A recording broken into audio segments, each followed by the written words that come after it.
ऋषि पंचमी के दिन नियम है, अगर कभी किसी भी नदी में हम स्नान करने के लिए जाएं, एक डुबकी लगाना चाहिए। कितनी डुबकी लगाई?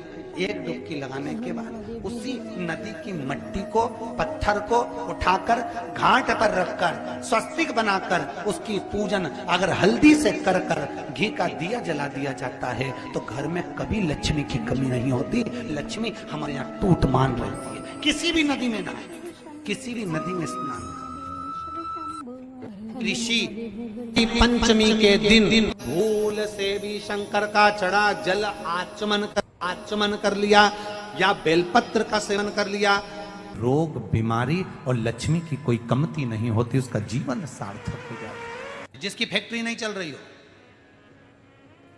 फैक्ट्री में बार बार कुछ तकलीफ आ रही हो, गाड़ियां नहीं चल रही हो, 4 व्हीलर गाड़ियां ले रखी हैं, कभी ट्रक गड़बड़ हो रहा है, कभी ट्रक में ये हो रहा है, कभी गाड़ी में ये हो रहा है, कभी बस में ये हो रहा है, बस एक काम करना है, दुर्वा का थोड़ा सा भाग लेकर पानी के लोटे में उसको डालकर 5 अक्षत के दाने उसको पटक कर उस गाड़ी के अंदर उस कलश को रख दो, बस आधे घंटे के लिए, और उस पानी को चक्के के चारों तरफ डालते डालते जाइए दुर्वा के साथ में, तकलीफ नहीं देगा। फैक्ट्री का भी यही प्रमाण है। दुर्वा में वो अमृत तत्व छुपा है जिसका सुख आनंद दे जाता है। और भादों के महीने में गुरुवार के दिन अगर शिव जी के मंदिर में पानी चढ़ाया जाए, जल चढ़ाया जाए, तो घर में विद्वत्ता का अनुभव होता है। महाराज जाने आपसे कोई कार्य अटक रहा है, तकलीफ आ रही है, दुख है, लक्ष्मी नहीं आ रही, परेशान हो, 108 बेलपत्र की जो बेलपत्र होते हैं उसकी, इसको छेद तो करते नहीं है सुई से, बेलपत्र की डंडी को बांधते जाओ 108 बेलपत्र की माला बना लो, और माला बनाकर भगवान शंकर के गले में, शंकर के शिवलिंग को जो चढ़ा देता है उसकी मनोकामना भगवान शंकर पूरी कर देते हैं। महाराज सुंदर चरित्र कहा, लक्ष्मी आती ही नहीं, बहुत कष्ट है, जमीन जायदाद पड़ी बिक नहीं रही, तो एक काम करना, इतना दुख अगर आपके जीवन में है, तुलसी की लकड़ी, पहले से तुलसी आपके घर में अगर सूखी हो, तुलसी सूख गई हो, तो उसकी जो लकड़ी होती है, उस लकड़ी का 7 लकड़ी का बंडल बनाकर दीप बना लो। लकड़ी का दीप मतलब लकड़ी पतली पतली डालियों को लेकर कच्चे सूत से उसको बांध दो, और बांधकर घी में डुबक दो। भगवान के मंदिर में, शिव मंदिर में नहीं, भगवान किसी भी देवता के मंदिर में, विष्णु के मंदिर में, नारायण के मंदिर में, कृष्ण मंदिर में, राम मंदिर में, किसी भी मंदिर में मंदिर ना हो तो अपने घर के मंदिर में शाम के समय पर उस तुलसी की लकड़ी का दीप, दिया भरकर उसमें घी डालकर जो दीप प्रकट कर देता है, जला देता है, दीप को प्रज्वलित कर देता है, उसके घर में कभी संपदा की कमी नहीं होती। महाराज विष्णु पुराण में स्पष्ट लिखा है। इसलिए शायद कहा जाता है कि भगवान को सर्वश्रेष्ठ कौन सा चंदन अच्छा लगता है। आपको पहले भी कथा में कहा, आगरा की कथा अगर किसी ने सुनी होगी तो उसमें वर्णन किया, भगवान को सर्वश्रेष्ठ चंदन कौन सा, भगवान को सर्वश्रेष्ठ चंदन कौन सा प्रिय है, वो कौन सा चंदन है जो भगवान विष्णु को लगाएं, राम को लगाएं, कृष्ण को लगाएं, वो कौन सा चंदन है जो श्री हरि को लगाया जाए। तो जीते जी भगवान विष्णु एक बार गले लगाते हैं, उसको कहते हैं हरि चंदन। कौन सा चंदन है? हरि चंदन। हरि चंदन बाजार में नहीं मिलेगा, हरि चंदन आपको बनाना पड़ेगा। कैसे बनाना है? तुलसी जब सूख जाए उसकी जड़ को निकाल लिया जाए, वो जड़ को पानी में धो लिया जाए, धोने के बाद उसको सिलवट्टे पर, पत्थर पर घिसा जाए, और घिसकर उसमें थोड़ा सा कुंकू रोली डालकर तैयार कर जो भगवान विष्णु के मस्तक पर, कृष्ण राम के मस्तक पर लगा देते हैं, और उसकी एक बिंदी अपने हृदय पे लगा लेते हैं। जीते जी भगवान एक बार उसको गले लगाते ही हैं। हरि चंदन प्रियता। भगवान विष्णु ने जाते हुए शिव बाबा को देखा शंकर भगवान से, भगवान नारायण ने कहा आप कुछ कहेंगे नहीं? भगवान शंकर कहते हैं नारायण चिंता मत करो, ये बद्रिकाश्रम में जो आएगा चने की दाल चढ़ा कर जाएगा, चने की दाल को मंदिर के पीछे बैठकर ओम नमः शिवाय बोलकर जो नारायण को समर्पित करेगा उसके मनवांचित फल को मैं 3 महीने में पूरा कर दूंगा, उसके मन की कामना को मैं 3 माह में पूर्ण कर दूंगा। आज भी नियम है, चने की दाल को लेकर जाते हैं बद्रिकाश्रम के मंदिर के पीछे बैठकर चने की दाल को लेकर ओम नमः शिवाय का जाप करते हैं। 7 बार ओम नमः शिवाय बोलकर चने की दाल वापस घूमकर भगवान विष्णु को समर्पित करी जाती है तो 3 महीने में मनोकामना पूरी हो जाती है। उस चने की दाल का इतना प्रमाण है। में जल और दूध ले लीजिए। तो कहोगे गुरुजी ये कथा कहाँ से निकाल के लाए हो? तो विष्णु पुराण में से आप उसको स्मरण कर सकते हो। काय में से? विष्णु पुराण में से। एक पात्र में देसी गाय का दूध, जल उसमें रखकर, और आपके अगर लड्डू गोपाल हो, यदि आपके घर में ठाकुर जी हो, लड्डू गोपाल हो, विष्णु जी का कोई स्वरूप हो, श्री हरि का कोई स्वरूप हो, तो उस संध्या के समय पर दुर्वा डालकर उस दुर्वा से अगर लक्ष्मी जी के नामों का 108 बार उच्चारण कर कर घी का दिया लगाकर कैसर के चावल साथ में रखकर केवल उस जल का और दूध का मात्र छींटा देते हो तो उसके घर में कभी लक्ष्मी की कमी नहीं आ सकती, संपदा बढ़ती चली जाती है। 108 बार लक्ष्मी के नाम का मात्र उच्चारण कर लेने पर, भगवान विष्णु के चरणारविंद पर, भगवान विष्णु के चरणों पर केवल उस दुर्वा का, जल का, दूध का सिंचन कर देने से भी लक्ष्मी की वृद्धि होती है। रखे हो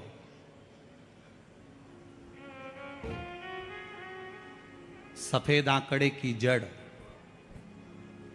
जिस नारी का संतान नहीं हो, गर्भ नहीं ठहरा हो, सफेद आंकड़े की जड़, जिस देव अधिदेव महादेव की कथा जिस तुम्बरुका जी ने श्रवण कराई है, शंकर भगवान जिनके सामने बैठकर शिव पुराण की कथा सुन रहे हैं, उन तुमरुका जी का नाम लेकर शिवलिंग पे से 21 बार घुमाकर मंदिर में ही कमर पर 7वें दिन रजस्वला धर्म के जो बांध लेता है और एक पीपल का पत्ता अवधूतेश्वर महादेव का नाम लेकर शंकर पर चढ़ाकर उसको गाय के दूध में उकाल कर रात्रि को दोनों पति पत्नी अगर पीकर सोते हैं, 3 महीने में भगवान भोलेनाथ उसकी गोद भर देते हैं। ये आए जब कष्ट,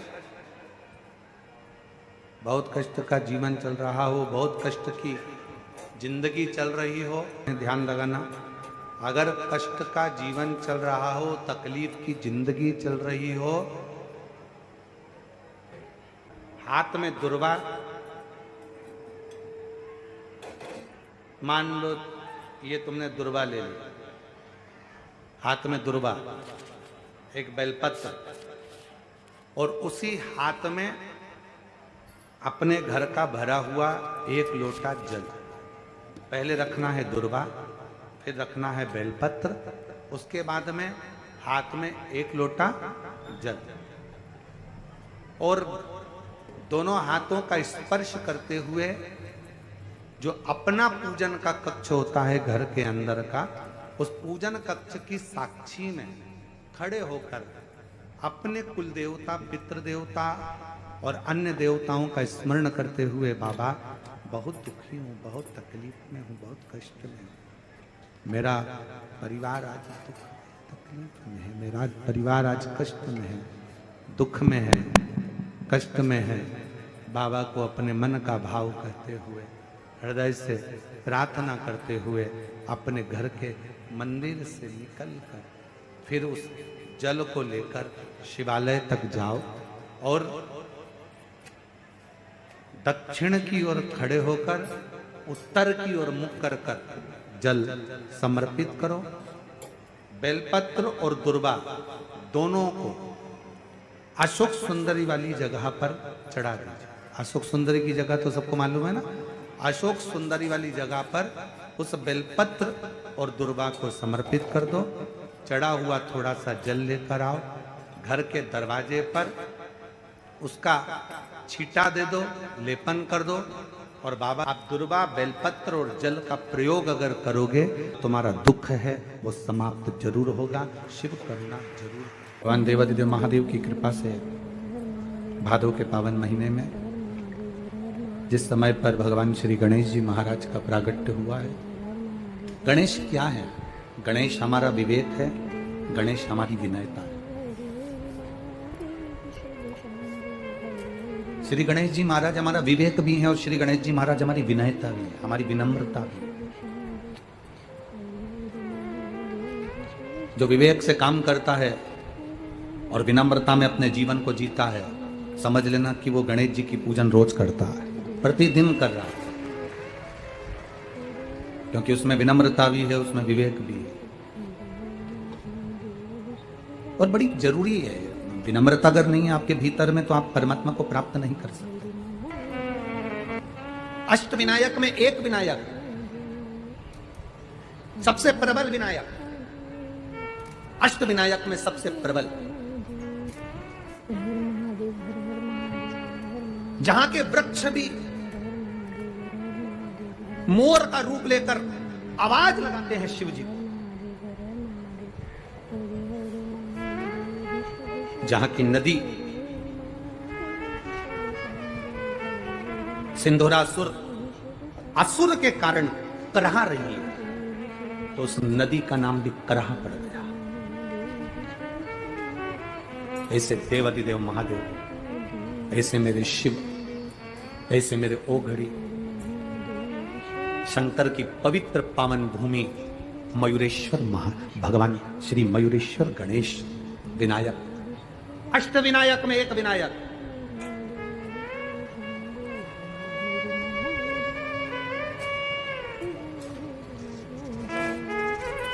हजारों बेलपत्री के वृक्ष थे, हजारों बेलपत्री के वृक्ष मोरगांव के अंदर, हजारों।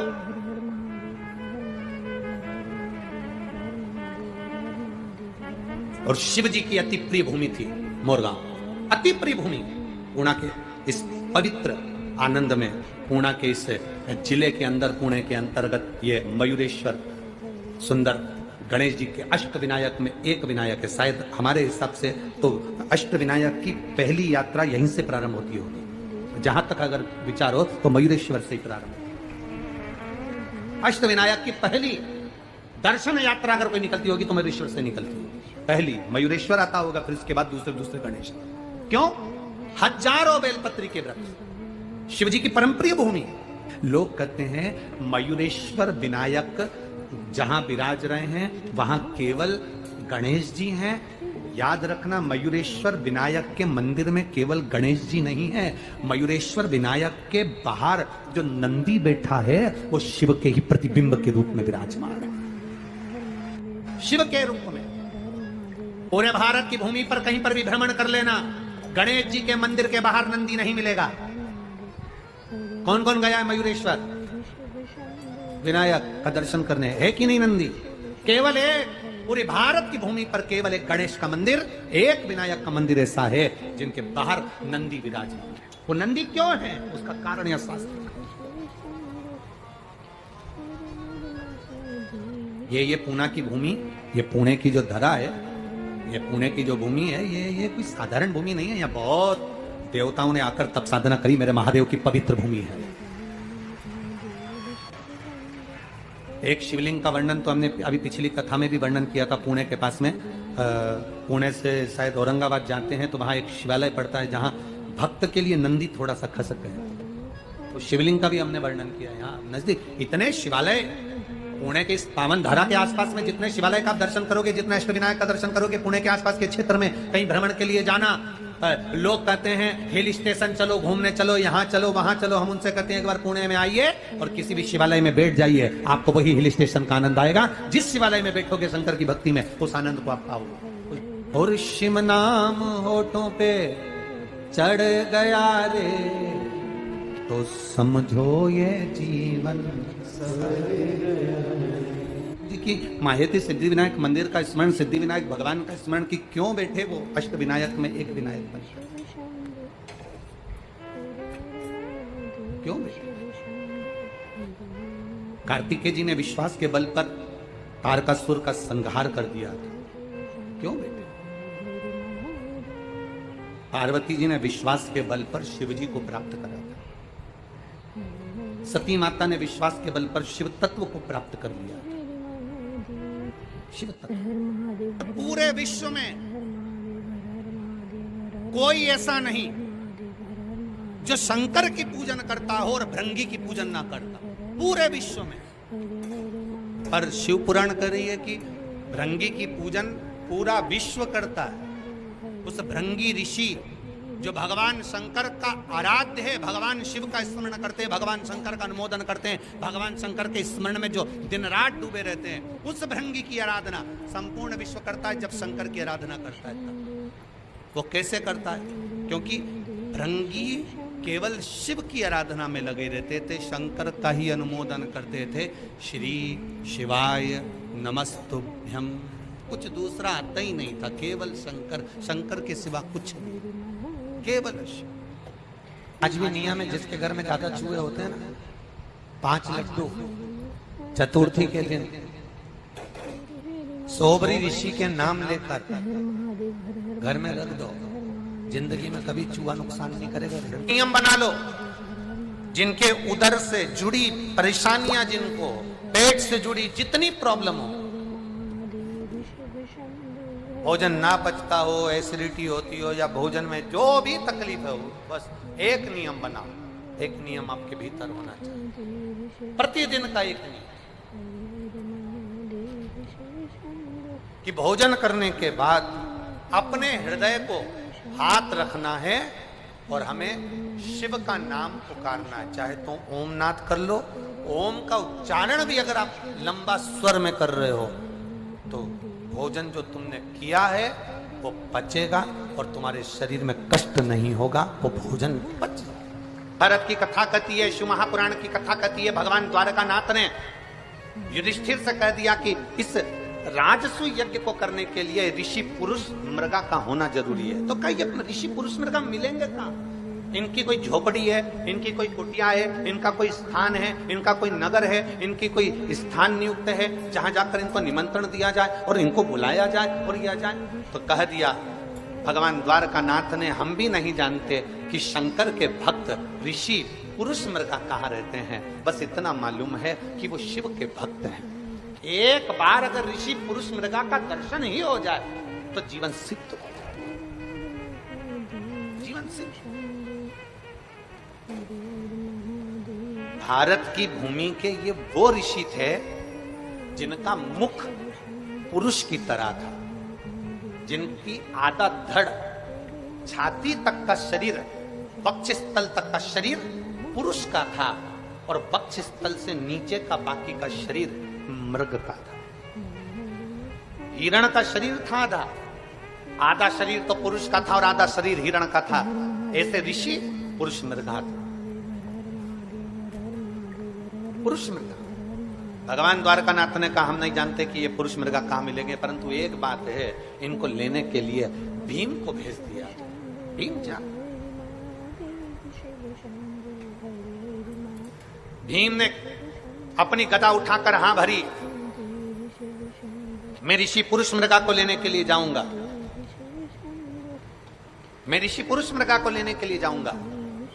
और आतुरता में भीम आगे बढ़ने लगे। इतने में द्वारकाधीश ने कहा, रुक जा, ये भीम रुक जरा, जिस पुरुष मृगा को तू लेने के लिए जा रहा है, ये पुरुष मृगा कोई साधारण ऋषि नहीं है। अगर मान ले तूने थोड़ी सी भी गलती कर दी तो ये पुरुष मृगा तुझे खा जाए। ये वो ऋषि है जो तुझे एक क्षण के अंदर निगल जाएगा। तेरी थोड़ी सी गलती हुई ना तो ये पुरुष मृगा तुझे निगल जाएगा, थोड़ी सी गलती। इतने में भीम ने कहा, द्वारकानाथ से, आप मुझे जानते नहीं हो। द्वारकाधीश, क्या आप मुझे पहचानते नहीं हो? मेरे में केवल शरीर का बल नहीं, बुद्धि का बल भी मुझ में।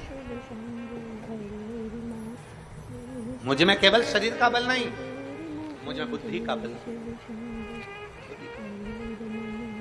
भगवान द्वारकानाथ ने कहा, आगे तेरी मर्जी, पर याद रखना भीम, जरा सी चूक हुई, जरा सी गलती हुई तो ऋषि पुरुष मृगा तुझे निकल जाएंगे। भीम ने कहा, चिंता मत करो, मैं लेने के लिए जाता हूं। भीम उठे, उत्तर दक्षिण पूरा पश्चिम ढूंढने के लिए चल दिए पुरुष मृगा। पुरुष मृगा को ढूंढते ढूंढते भीम थक कर एक जगह पर बैठे थे। तभी उन्होंने देखा कि एक बंदर बैठा हुआ है, एक बानर बैठा। भीम ने आवाज लगाकर कहा, तुम कौन हो? बानर के रूप में श्री हनुमान जी महाराज कहते हैं, भीम तुम मुझे पहचाने नहीं, मैं भगवान राम जी के चरणों का दास हनुमान हूं। मैं भगवान राम जी के चरणों का दास हनुमान हूं, तुम मुझे पहचाने नहीं। भीम ने कहा हनुमान जी महाराज से, महाराज जी मैं तुम्हें पहचान नहीं पाया। भीम तुम थोड़े बेचैन से दिख रहे हो। भीम तुम्हारे चेहरे पर थोड़ी बेचैनी दिख रही है, तुम थोड़े बेचैन से नजर आ रहे हो, तुम्हारे चेहरे पर थोड़ी बेचैनी दिख रही है, क्या बात है भीम? भीम ने कहा, मैं आपको क्यों बताऊं कि मुझे बेचैनी क्या है, मैं आपको क्यों बताऊं कि मुझे कष्ट क्या है, मैं आपको क्यों बताऊं कि मुझे तकलीफ क्या है। भीम ने बताना नहीं चाहा। भीम बैठ गए, सुस्ता रहे थे, बहुत सुस्ताते सुस्ताते आखिरी में हनुमान जी महाराज ने भीम को दूर बैठे हुए कहा, भीम मुझे मालूम है तुम कहां जा रहे हो। भीम ने पूछा, बताओ कहां जा रहा हूं। हनुमान जी महाराज ने कहा, तुम शिव जी के भक्त ऋषि पुरुष मृगा को लेने के लिए जा रहे हो। भीम ने कहा, आपको कैसे मालूम पड़ा कि मैं पुरुष मृगा को लेने के लिए जा रहा हूं? हनुमान जी बोले, जो पुरुष मृगा शिव का भक्त है, उसी तरह मैं भी शंकर भगवान का एक अंश हूं, इसलिए मैं हनुमान हूं। मैं हनुमान,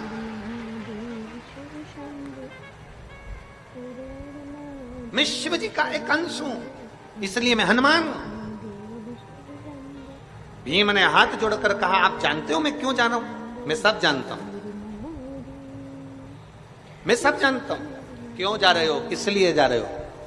तब भीम ने कहा कि तो ये बताओ कि ऋषि पुरुष मृगा कहां मिलेंगे?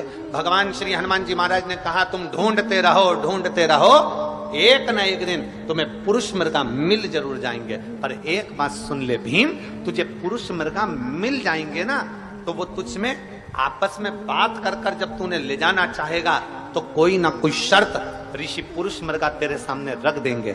जब वो शर्त रखेंगे ना भीम, तब सुन, तुझे मेरी याद आएगी। इसलिए मैं तुझे आज अपने शरीर के 3 रोम, 3 बाल शरीर के तोड़ कर दे रहा हूं। हनुमान जी महाराज बोले, मैं अपने शरीर के 3 बाल तुझे दे रहा हूं, इन 3 बालों को, 3 रोमों को तू अपने पास रखना। इतने में भीम ने कहा, मैं तुम्हारे 3 बाल क्यों लेकर जाऊं, तुम्हारे शरीर के 3 रोम क्यों लेकर जाऊं, इन केश को क्यों लेकर जाऊं? तब हनुमान जी ने कहा, सुन रे भीम, जब पुरुष मृगा मिलेंगे तो उससे शर्त रखेंगे, तेरे साथ हस्तिनापुर जाने की जब शर्त रखी जाएगी, उस जगह पर तुझे मेरी याद आएगी। ऋषि पुरुष मृगा जब तुझसे शर्त रखेंगे, ऋषि पुरुष मृगा को रोकने के लिए मेरे शरीर का एक बाल जब तू जमीन पर पटकेगा, उससे 1000 शिवलिंग उत्पन्न हो जाएंगे। दूसरा रोम पटकेगा, उससे 1,00,000 शिवलिंग उत्पन्न हो जाएंगे। तीसरा रोम जब तू पटकेगा, उससे 1 करोड़ शिवलिंग उत्पन्न हो जाएंगे। मेरे हनुमान जी महाराज ने कहा, भीम जब तू पुरुष मृगा से संकल्प लेगा, कुछ शर्त रखेगा, मेरे शरीर के ये शिवलिंग प्रकट करेंगे। और सुन भीम, पुरुष मृगा की एक आदत है, जितने शंकर के शिवलिंग मिलते हैं उतने शिवलिंग की वो स्नान करके पूजन करता है, तब आगे बढ़ता है। अब तू सोच, 1 रोम से कितने शिवलिंग हैं? जम के बोलो जरा। 1000। दूसरे रोम से 1,00,000, तीसरे रोम से 1 करोड़। अब पुरुष मृगा एक एक शिवलिंग की पूजन करेगा, तब जाकर कहीं आगे बढ़ेगा। उस जगह पर मेरे ये 3 रोम तेरे काम आएंगे। हनुमान जी ने अपने 3 रोम तोड़कर, 3 बाल तोड़कर भीम को दे दिए। भीम ने वो बाल संभाल कर रखे। पुरुष मृगा को ढूंढते ढूंढते आगे बढ़े तो ऋषि पुरुष मृगा मिल गए। पुरुष मृगा के हाथ जोड़कर निवेदन करा, जिस समय पर पुरुष मृगा शंकर की आराधना में लगे हुए थे, शिव की स्तुति में लगे हुए। ओम नमः शिवाय। एग्जाम में बैठ रहे हैं, हमने पहले भी कथा में कहा उन बच्चों के लिए कि भरपूर मेहनत करो। जितनी मेहनत तुमने आज करी है इससे 4 गुनी ज्यादा मेहनत तुम करो। जितनी पढ़ाई आज कर रहे हो उससे ज्यादा पढ़ाई और करिए, भरपूर मेहनत करिए, परिश्रम करिए, पूर्ण कर्म करिए, रात दिन एक करो, विद्याध्ययन करो। आप किसी एग्जाम में बैठने के लिए जा रहे हो तो 1 लोटा जल, उसमें थोड़ा सा लाल चंदन, कलश जो होता है ना, जल का पात्र जो होता है, उसका जो मुख होता है ऊपर, उसके मुख पर लाल चंदन लगा लीजिए। पुरुष मृगा ऋषि का नाम लेकर लाल चंदन लगे हुए स्थान से ही बाबा देवादिदेव महादेव को अगर वो जल समर्पित करा जाए तो ऐसा कोई बेटा